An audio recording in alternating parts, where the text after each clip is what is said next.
예수께서 부활하셨습니다. 부활절기 두 번째 주일을 맞고 있습니다. 기쁨의 50일 기간을 보내고 있습니다. 예수 그리스도의 부활의 소식이 우리 모든 성도님들께 진정한 기쁨의 소식이 되기를 간절히 바랍니다.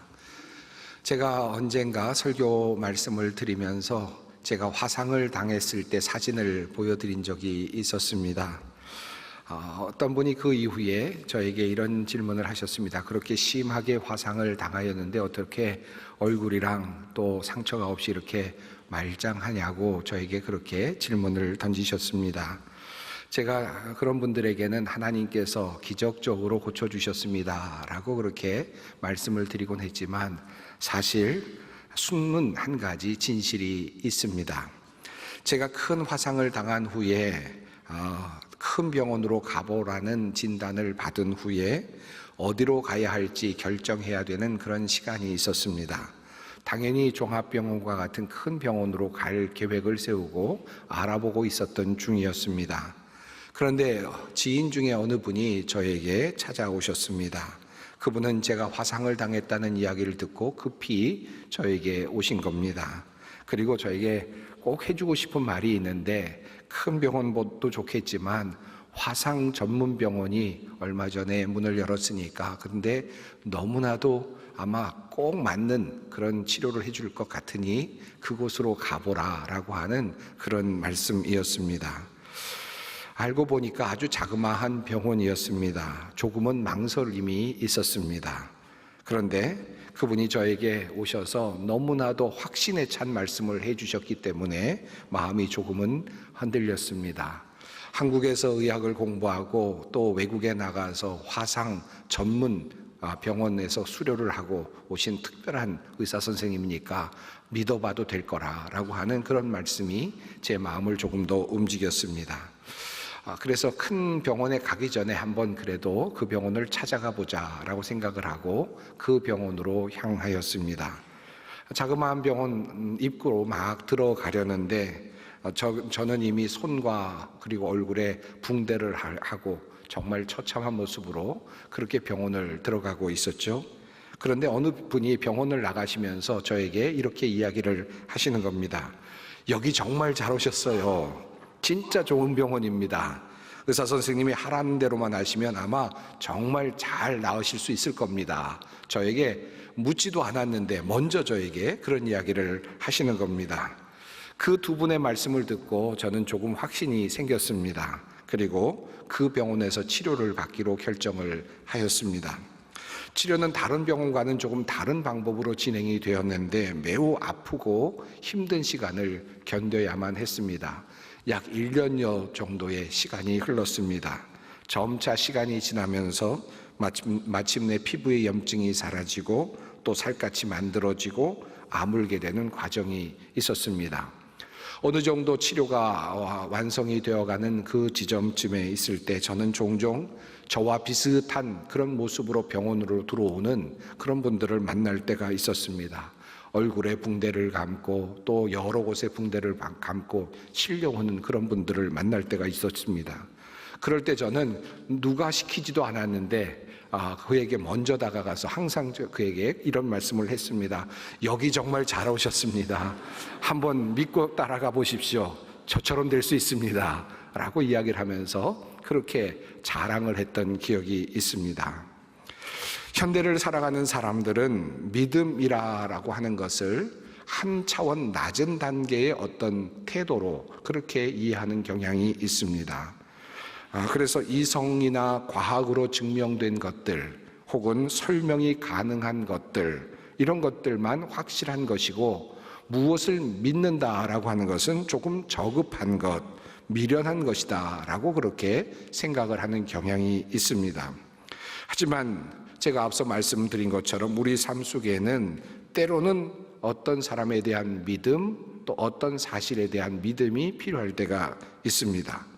믿음 그리고 이성이라고 하는 것은 서로 양립할 수 없는 어떤 것이 아니라 동시에 상황에 따라서 혹은 여러 정황 속에서 달리 사용될 수 있는 매우 중요한 인간이 가진 무기와 같습니다. 즉 하나님께서 주신 바로 그 두 가지, 바로 믿음과 이성은 하나님의 선물이기도 합니다. 우리에게 믿음이 필요한 경우가 있습니다. 살면서 사실 곰곰이 생각해 보면 여러 곳에 우리의 믿음이 지금 적용되고 있고 또 활용되고 있다는 사실을 알게 됩니다. 예를 들면 매우 위급한 경우입니다. 우리가 잠을 자고 있는데 한밤중에 갑자기 누군가가 우리의 문을 막 두드린다라고 한번 생각을 해 보십시오. 깜짝 놀라서 밖으로 나가서 웬일이냐고 물었더니 바로 옆집에 사는 사람인데 윗집에 불이 났으니까 빨리 대피하십시오 라고 그렇게 이야기를 한다면 여러분은 어떻게 행동하시겠습니까? 과연 위층에서 불이 날 가능성이 몇 퍼센트일까? 그것을 생각하시겠습니까? 전기 누전으로 불이 났을까? 보일러 때문에 불이 났을까? 그것을 생각하고 원인에 대한 분석을 하시겠습니까? 아마 이런 것들은 결코 필요하지 않을 것입니다. 그 말을 듣는 즉시 그 말을 믿어야 되겠죠. 그리고 그 즉시 그것을 대피해야만 할 것입니다. 사냐 죽느냐의 문제가 바로 그 믿음에 달려있다라고 할 수 있습니다. 만약에 그 말을 농담처럼 여긴다면 어쩌면 그는 큰 불행을 당할 수도 있겠죠. 그러므로 믿음이라고 하는 것은 우리들의 삶의 여러 곳에서 지금도 활용되고 있는 그런 하나의 무기이기도 합니다. 창세기 19장을 보면 소돔과 고모라 성이 멸망되기 직전에 롯은 그의 가족들에게 다가가서 들은 이야기를 가지고, 천사들로부터 들은 이야기를 가지고 소돔과 고모라 성이 멸망할 것이니까 피해야 한다라고 하는 말을 전합니다. 하지만 성경은 말합니다. 사위들은 그것을 농담으로 여겼더라. 그 위급한 상황에서 그들은 농담으로 여겼고 피신하지 않았고, 그리고 그들은 그곳에서 죽음을 맞이했을 것입니다. 유튜브에 종종 올라오는 그런 영상들이 있는데 아마 컴퓨터를 하시다 보면 유튜브 영상들을 보시게 될 겁니다. 저도 그냥 이따금 올라오는 영상들을 보곤 하는데 일본에서 쓰나미가 왔을 때 사람들이 그 재난을 당하는 모습을 먼 곳에서 찍은 그런 영상들이 올라온 것을 종종 보았습니다. 그런데 사이렌이 막 울리고 사람들에게 대피하라는 명령이 주어지고 많은 사람들이 높은 곳으로 막 올라가고 있는 장면이 보이는데, 유독 제 눈에 들어오는 한 사람이 있었는데 그 사람은 이상하게도 반대 방향, 사람들의 반대 방향을 보면서, 뛰어가는 반대 방향을 보면서 무슨 일이 일어나고 있는지를 확인하려는 듯이 두리번 거리는 한 사람의 모습이 그 영상에 잡혀 있는 것을 보았습니다. 어떻게 됐을까요? 순간적으로 넘쳐오는 그 물에 그냥 휩쓸려서 결국 흔적 없이 사라지는 모습이 그 영상에 그대로 잡혀 있는 것을 제가 보았습니다. 글쎄요, 그 위급한 상황에서 무엇을 보고 싶었을까요? 무엇을 확인하고 싶었을까요? 그냥 뛰라고 했으면 뛰어갔어야 되지 않았을까 하는 생각이 드는데, 정말로 안타깝게도 그는 그렇게 이 세상에서 사라지고 말았습니다. 실은 이 믿음이라고 하는 것, 또 믿고 행동한다라는 것은 이렇듯 다양한 곳에서 사용되기도 합니다.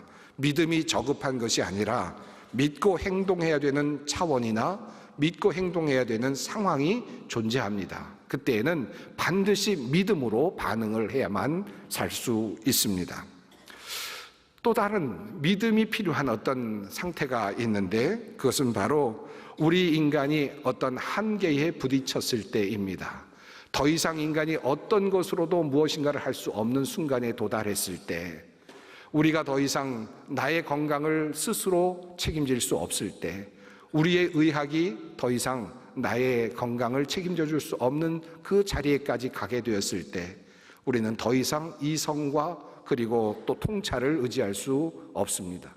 그 마지막 단계가 되면 우리에게 필요한 것은 하나, 믿음뿐입니다. 또 우리가 살아가면서 인생의 허물을 느낄 때, 인생의 그 부족함을 느낄 때, 인생의 허망함을 느낄 때에도 우리가 선택할 수 있는 또 다른 것이 있다면 그것은 마지막 선택, 그것은 바로 믿음입니다. 고린도서에 이런 말씀이 있습니다. 지혜 있는 자가 어디 있느냐? 선비가 어디 있느냐? 이 세대의 변론가가 어디 있느냐? 하나님께서 이 세상의 지혜를 미련하게 하신 것이 아니냐? 하나님의 지혜에 있어서는 이 세상이 자기 지혜로 하나님을 알지 못하므로 하나님께서 전도에 미련한 것으로 믿는 자들을 구원하시기를 기뻐하셨도다. 바울 사도는 말합니다. 세상이 자신의 지혜로 하나님을 알 수 없기 때문에, 하나님을 알 수 있는 능력이 없기 때문에, 다시 말하면 인간의 지혜로 하나님을 알 수 없다는 뜻입니다. 삶의 성찰을 통해서나 또는 지극한 연구를 통해서나 지독한 연구를 통해서나 그 방식으로는 하나님을 알 수 없기 때문에, 스스로 구원에 이룰 수 없기 때문에 자신의 생명, 유한한 생명을 또다시 영원한 생명으로 만들어갈 수 없기 때문에 하나님께서는 전도에 미련한 것으로 믿는 자들을 구원하신다라고 그렇게 말씀하십니다. 하나님께서 인간을 구원하시는 모든 일을 다 완성하신 다음에 그 길로 가라고 인도하시고 안내하신다는 것입니다. 그리고 그것을 믿는 사람들은 그 혜택을 누릴 수 있게 하셨다라는 것입니다. 인간이 사다리를 타고 올라가는 것이 아니라, 인간이 스스로의 모든 노력으로 구원을 이루는 것이 아니라, 영생의 자리로 들어갈 수 있도록 스스로 그 길을 여는 것이 아니라 하나님께서 그 길을 열어두시고 우리에게 그 길을 안내하여 주심으로 그것을 믿는 사람들이 그 혜택에 들어갈 수 있게 해 주셨다라는 말씀입니다. 그러므로 오늘의 본문 말씀은 이렇게 우리에게 증언합니다. 누구든지 주의 이름을 부르는 자는 구원을 받으리라. 그런즉 그들이 믿지 아니하는 일을 어찌 부르리요? 듣지도 못한 일을 어찌 믿으리요? 전파하는 자가 없이 어찌 들으리요? 보내심을 받지 아니하였으면 어찌 전파하리요? 길을 알려주는 것이 얼마나 중요한가, 그것을 안내하는 것이 얼마나 중요한가를 말씀하고 있습니다. 그러므로 바울은 이렇게 말합니다. 아름답도다 좋은 소식을 전하는 자들의 발이요. 좋은 소식을 전하는 것이 얼마나 귀한 것입니까? 좋은 병원을 소개해 주는 것이 얼마나 귀합니까? 화재 난 것을 알려주는 것 얼마나 귀한 것입니까? 그런데 우리의 구원에 대한 좋은 소식을 전하는 것이야말로 얼마나 귀한 것입니까? 얼마나 소중한 것입니까?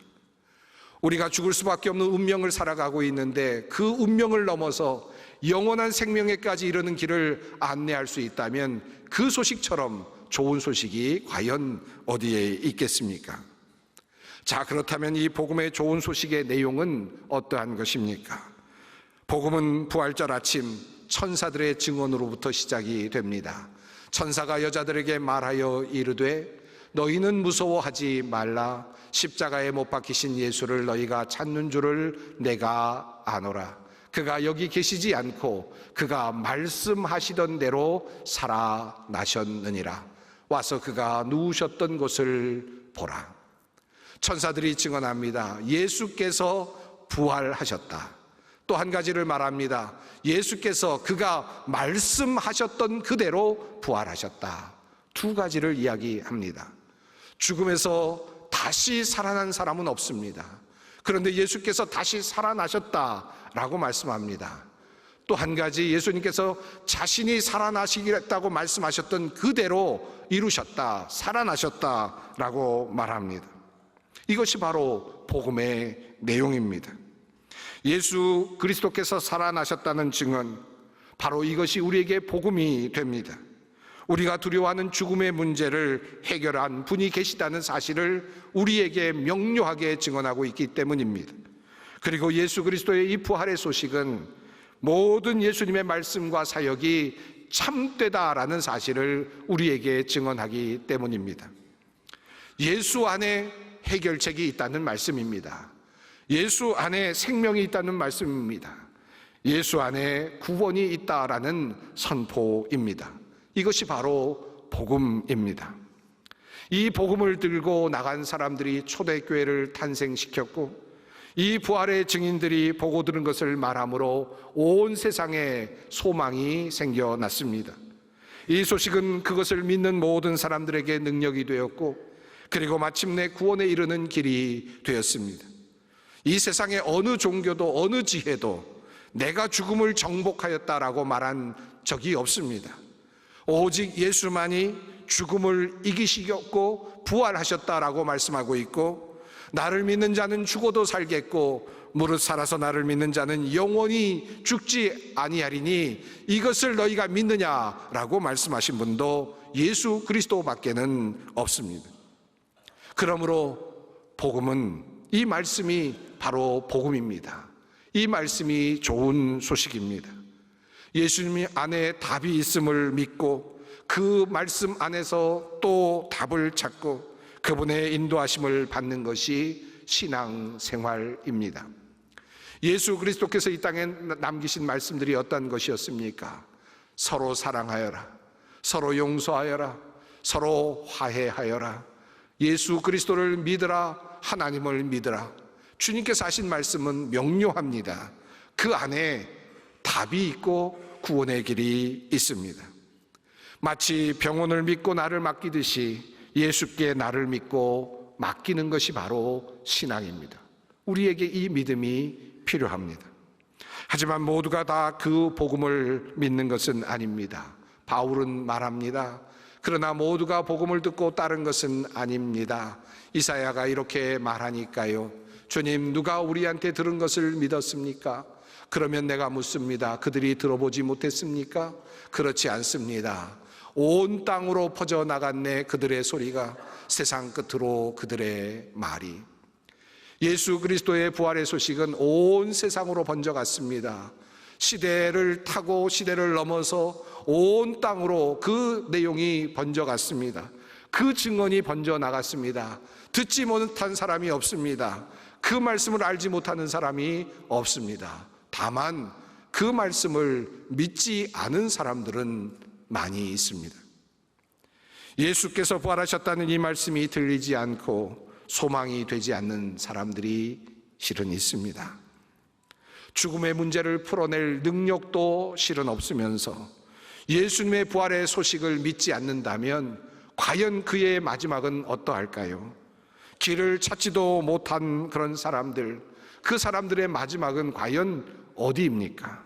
죽음 이후의 길을 주님께서 알려주고 계셨음에도 불구하고 그것을 믿지 못하여 여전히 불안하게 살아가는 사람들이 이 세상에는 너무나도 많이 있습니다. 미로가 있습니다. 미로에서 어떻게 벗어날 수 있을까? 수많은 사람들이 미로에 갇혀서 우왕좌왕합니다. 어떻게 하면 미로에서 벗어날 수 있을까요? 그런데 한 사람이 나섭니다. 내가 이 길을 너무나도 잘 안다고, 이쪽으로 가면 된다고, 나를 따라오면 된다고 말합니다. 여러분은 어떻게 하시겠습니까? 그저 자리에 앉아서 미로를 연구하고 그리고 내가 확신한 방향으로 움직이면서 다른 사람의 말을 믿지 않고 그렇게 길을 찾아보시겠습니까?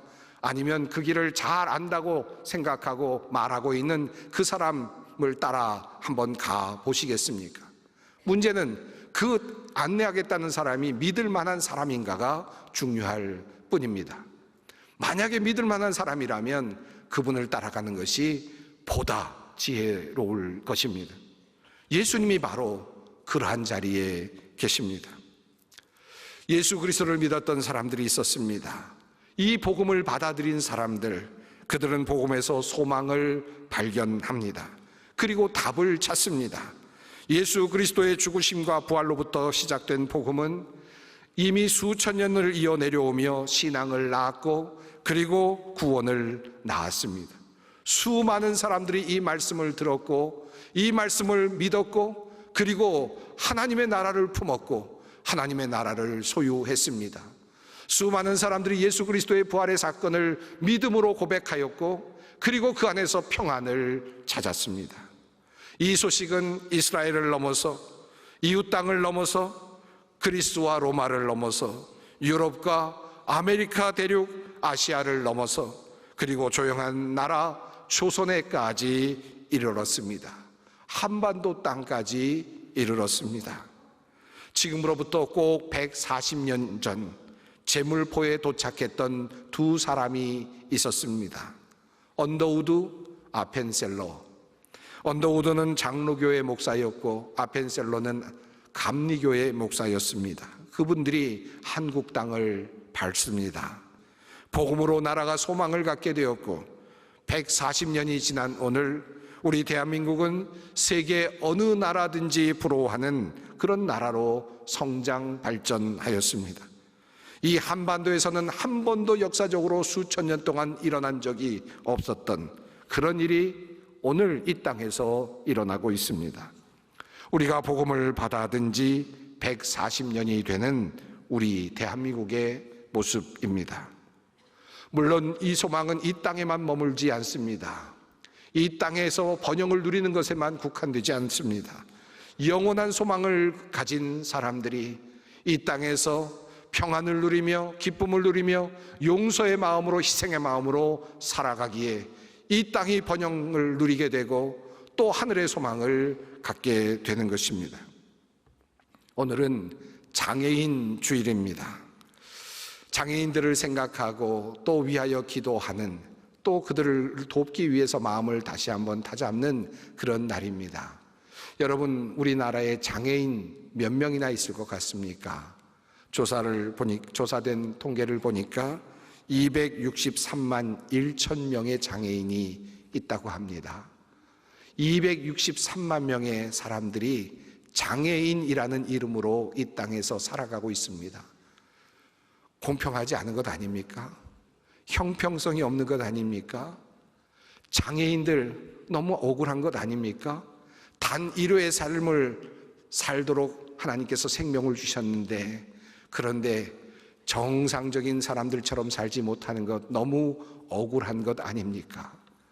그럼에도 불구하고 우리가 희망을 가지는 것은 이 짧은 세상, 점과 같은 세상이 끝나면 하나님의 영원하신 나라가 준비되어 있고 부활의 소망을 가지고 있는 사람들에게 그 길이 열린다는 사실, 그래서 그 날에는 역전이 이루어진다는 사실, 하나님께서 회복해 주신다는 이 사실을 믿기에 우리는 장애인으로서도 감사를 누리고 이 땅에서 견뎌낼 수 있는 것입니다. 우리들의 삶이 척박할 수 있습니다. 가난함으로 가득 채워질 수도 있습니다. 짧은 인생을 살 수도 있습니다. 병으로 고생하며 힘든 시간을 보낼 수도 있습니다. 어찌 보면 억울할 수도 있고 공평하지 않을 수도 있다고 생각할 수 있지만, 그러나 우리가 예수 그리스도를 붙잡고 있기에, 복음을 붙잡고 있기에, 영생을 붙잡고 있기에 우리는 넉넉히 이길 수 있는 것입니다. 예수 안에 생명이 있습니다. 예수 안에 답이 있습니다. 예수 안에 길이 있습니다. 부활절 두 번째 주일을 보내고 있습니다. 좋은 소식을 전하며 평화를 공포하며 복된 소식을 가져오며 구원을 공포하며 시온을 향하여 이르기를 내 하나님이 통치하신다 하는 자의 산을 넘는 발이 어찌 그리 아름다운가. 예수 그리스도의 복음, 이 복음으로 죽어가는 영혼을 살리고 또 나의 영혼을 살리는 주님의 제자들이 되시기를 바랍니다. 예수께서 부활하셨습니다. 진실로 부활하셨습니다.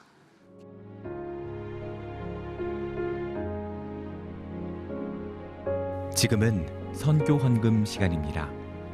이 예배를 통해 삶 가운데 은혜와 회복이 충만하시길 간절히 기도합니다.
Good TV